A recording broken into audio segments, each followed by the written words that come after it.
Hola, ¿qué tal?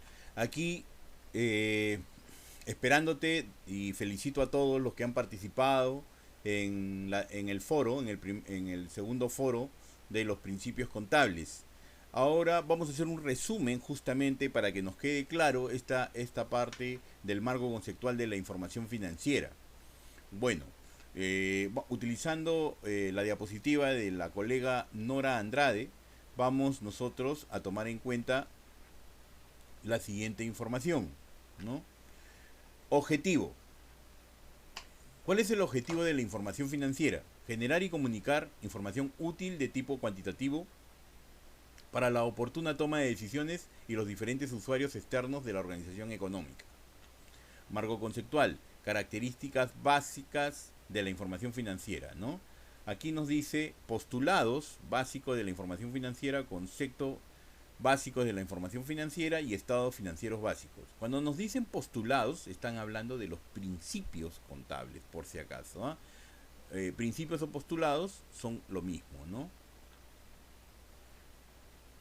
Utilidad, adecuación de las necesidades de los usuarios. O sea, ¿cuál es la utilidad de la información financiera? Las características básicas de la información financiera deben considerarse la confiabilidad, la relevancia, la comprensibilidad y la comparabilidad. O sea, tiene que existir confianza dentro de un sistema financiero. ¿Qué sucedería si no existieran estas reglas y estas normas? Cualquiera podría registrar su información financiera como realmente crea conveniente, de acuerdo a sus criterios y a su forma de pensar. Entonces no habría uniformidad dentro de la información financiera, entonces no habría una interpretación ordenada y homogénea de las diferentes empresas. Tienen que haber indicadores, medidas y formas de presentar esta información financiera, ¿no? Oportunidad, dice. Oportunidad. Debe emitirse dentro del tiempo oportuno, general, antes de que pierda la capacidad de influir en su forma de decisiones, ¿no? Costo-beneficio. Obviamente tiene que haber un costo-beneficio, definitivamente, porque nadie trabaja para no ganar, ¿no? Entonces tiene que haber un costo-beneficio, ¿no? Eh, ¿Qué identifican y delimitan el ente económico? ¿Qué significa que identificar y delimitar un ente económico? Por ejemplo, un ente económico es una compañía, sustancia económica, entidad económica, negocio en marcha, ¿no? De las hipótesis fundamentales que estábamos hablando en el video anterior. Eh, Otro punto es que establecen las bases para cuantificar las operaciones en su presentación. La devengación contable, lo que habíamos hablado sobre el principio o hipótesis fundamental del devengo, asociación de los costos y gastos con ingresos, evaluación, la dualidad económica. Acuérdate que la dualidad económica habla de la partida doble, ¿no? No hay deudor sin acreedor, no hay acreedor sin deudor, ¿no? Uno de los principios básicos y columnas de la contabilidad. Y la consistencia, ¿no? Tenemos la consistencia de la información financiera, tiene que ser consistente. Criterio prudencial, ¿no? El criterio prudencial. Tiene que haber prudencia definitivamente y ya lo deben haber revisado dentro de los principios, dentro de los 15 principios que pedimos que usted respondiera el foro. La posición conservadora que se recomienda dice adoptar para resolver algún dilema relacionado con la aplicación de las reglas, aplicar la alternativa menos optimista. ¿Por qué te dice aplicar la alternativa menos optimista? Aquí quiero aclarar algo. El principio de prudencia te dice debes registrar, debes registrar los gastos cuando se conozcan y los ingresos cuando se den. La diferencia entre uno y otro es que el gasto basta con que tú lo conozcas, ojo, tú sabes que lo vas a pagar y vas a cumplir, o tú sabes en qué momento vas a cumplir, pero tú sabrás en qué momento te puede cumplir la otra parte. Difícil, ¿no? Difícil que sepas cuándo te va a cumplir. No, pero yo quedé con él a 30 días. ¿Y qué tal si de pronto no te paga los 30 días y te paga 60? Entonces, la prudencia básicamente está enfocado en registrar los gastos cuando se conocen y los ingresos cuando se dan. O sea, tiene que ingresar el dinero, tiene que ingresar la venta para que recién tú puedas registrarla correctamente. tú no podrías registrar, ¿no? Tú nos podrías registrar, y eso es tema de análisis, lo vamos a ver en uno de los casos emblemáticos en este capítulo, en estas primero 4 semanas, donde se tiene que tener principio de prudencia, porque tú no puedes registrar aquello que te prometieron que te van a pagar. No, yo registré en mi libro de contabilidad que me van a pagar 100.000 soles. Sí, pero, ¿será verdad? ¿Será verdad que te van a pagar los 100.000? Entonces, por eso la prudencia, el criterio prudencial te pide que tú tengas mucho cuidado. Estructura contable que sostiene bajo 5 conceptos las cuentas básicas: el activo, el pasivo, el capital, ¿no? El activo, recurso económico, propiedad de una entidad que se espera rinda beneficios en el futuro. Tú trabajas el activo, ojo, el activo es el recurso de la propiedad, todo lo que tú tienes, ¿no? Todo lo que llevas contigo, todo lo que tienes, todo lo que definitivamente a simple vista se ve, ¿no? Aquí me gusta enfocar un ejemplo para que los alumnos puedan comprender sobre el activo, ¿no? Por ejemplo, tú podrías andar en un auto, ¿no es cierto? Todo el mundo te ve llegar a la universidad en un auto, en un deportivo, ¿no? Todos soñamos con un deportivo. Ok, con un auto deportivo, ¿no? Estupendo, llegas hasta la puerta de la universidad.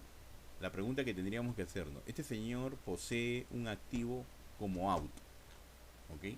La pregunta es: ¿será de él o es de su padre? ¿O es prestado? ¿O es de otra persona? ¿O es de él pero lo está pagando al banco? ¿De acuerdo? Entonces, el activo no necesariamente tiene que ser ya una propiedad fija, sino algo que tú tienes, pero que de repente lo estás pagando en plazos. Ese es el activo, un recurso económico o una propiedad. Ahora, puede que el auto sí sea tuyo, entonces ese activo corresponde a tu propiedad, ¿no? Entonces es un activo ya pagado, porque puede haber activos pagados y activos no pagados, ¿no? Pasivo, lo que el negocio debe a otras personas o entidades conocidas como acreedores. Pasivo, obligaciones. Cuando tienes obligaciones, lo primero que tienes es: oye, verdad, tengo una deuda, tengo que pagar esta deuda, ¿no? Es como la deuda que te dije hace un momento: te compras un auto, pero el auto no termina de ser tuyo, o puede ser tuyo, está tu nombre y todo, pero tú tienes una obligación. Si no cumples con esa obligación, de repente la persona a quien le debes puede embargarte, puede ejecutar un documento que le hayas firmado a fin de hacer valer sus derechos sobre la obligación que tú tienes, y puede ir en contra de ese auto, ¿no? Capital, aportaciones en los dueños conocidos como accionistas, ¿no?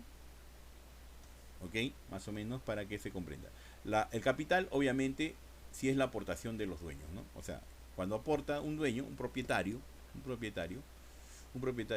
entonces definitivamente se considera como capital, ¿no? Aquello que tú lo otorgas a la empresa con la finalidad de que la empresa pueda trabajar y generar más dinero con esa aportación que has entregado, ¿no? Ok, entonces, entendido esto, vamos a la última parte de este video. Estructura contable se sostiene bajo 5 conceptos y cuentas básicas: el activo, acuérdate, el activo, el pasivo, el capital, el ingreso y los gastos. Vamos a definir los dos últimos, que nos dicen los ingresos: los recursos que recibe el negocio por la venta de un servicio o producto en efectivo o al crédito, ¿no es cierto? Ok, el ingreso, ten cuidado aquí, porque el ingreso, dice, es un recurso que recibes por el negocio de una venta. Hay muchas personas que creen que el ingreso a caja es también ingreso. Hay dos tipos de ingreso: por ejemplo, el ingreso que entra a la compañía y el ingreso que entra a caja. El ingreso puede ingresar directamente a caja, pero no todo lo que ingresa a caja deriva de un ingreso, porque podría ser de un préstamo. Está ingresando dinero a caja, pero de un préstamo, ¿De un préstamo de quién? Del banco. Entonces está ingresando dinero acá. Entonces, no tomes como punta de partida la caja. La caja sí, obviamente, recibe ingresos, ingresos de dinero, pero los ingresos de dinero pueden ser producto de una venta o producto de un préstamo. Entonces, aquí los ingresos tienen que ver con la venta que realiza la compañía. Solamente los ingresos de dinero que provienen de la venta del giro propio del negocio. Los gastos. Los gastos, dice, son activos que se han usado o consumido en el negocio con el fin de atender ingresos. Los gastos son activos que se han usado, consumido en el negocio. O sea, ¿qué te quiere decir con gastos son activos? Hey, pero recién estamos definiendo la palabra activos y ya estamos comprometidos con el gasto. A ver, por ejemplo, tú tienes un recurso, ¿ok? Tienes un recurso. O más práctico, tú tienes un dinero, ¿de acuerdo?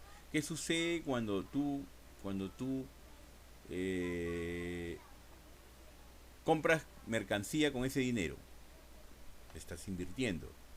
Pero ¿qué sucede si con ese dinero te vas a un restaurante con tu cliente y gastas el dinero en almuerzos, en reuniones para tratar de vender? Entonces, ¿qué está sucediendo? En el primer caso, tú estás direccionando el dinero hacia la inversión de un bien. Ojo, entonces se considera activo. En el segundo caso que te he expuesto, estás dirigiendo dinero hacia el consumo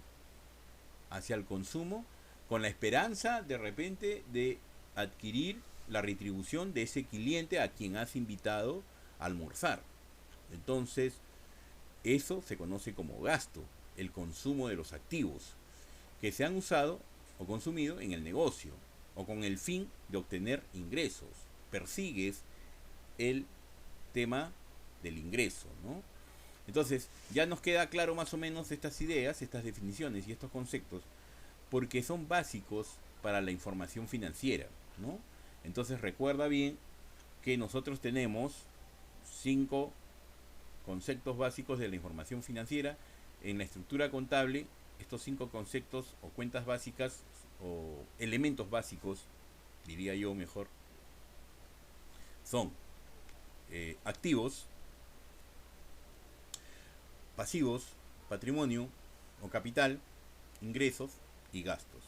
5 elementos, 5 elementos que te van a permitir definitivamente sostener la información financiera. Esto ya lo hemos explicado un poco en la clase pasada, pero igual es bueno que sepas que viene de una normativa contable. Es bueno que sepas que viene de una normativa contable, ¿no? Y que definitivamente te va a permitir, pues, te va a permitir elaborar informes financieros conceptualmente bien elaborados, ¿no? Bueno, entonces tenemos que hasta aquí termina nuestra sesión, esperando verte lo más antes posible y que sigas nuestros videos. Lo dejo aquí y me despido y me quedo acá. Chao.